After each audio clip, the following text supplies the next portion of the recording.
Chronique d'une nation, Africa numéro 1, la voix du monde. C'était le 21 octobre 1974 à Moyabi dans le Haut-Ogooué que la première pierre du projet de construction du centre émetteur radio ondes courtes international qui devait permettre de relier le Gabon au monde entier par les ondes radio avait été posée. Situé entre Franceville et Moanda et non dans la Nyanga comme l'indique le site Wikipédia, 710 hectares de terrain avaient été aménagés et protégés pour la construction de 4 émetteurs ondes courtes de 500 kW chacun. Ce qui était considéré comme la plus grande puissance réalisée pendant cette période. Le gouvernement budgétera le projet à plus de 3 milliards de francs CFA pour l'achat des antennes et du matériel radioélectrique.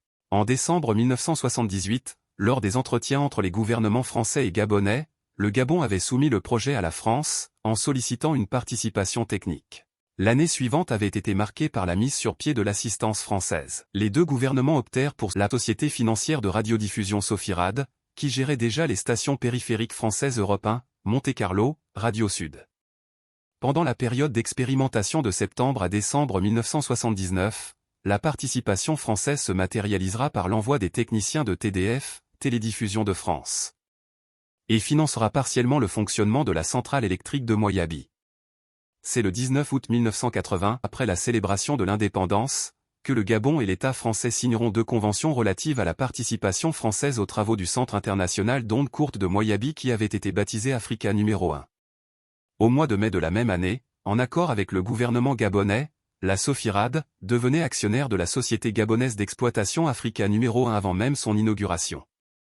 Elle avait pour mission de recycler les techniciens gabonais dans ses stations à l'étranger. Le démarrage de la station était prévu pour janvier 1981. Pendant les 2 premières années, la partie française apportera une aide financière à Africa numéro 1 pour ses frais de premier établissement, dépenses de fonctionnement, formation du personnel technique qui devait être affecté au studio de Libreville et le centre de Moyabi.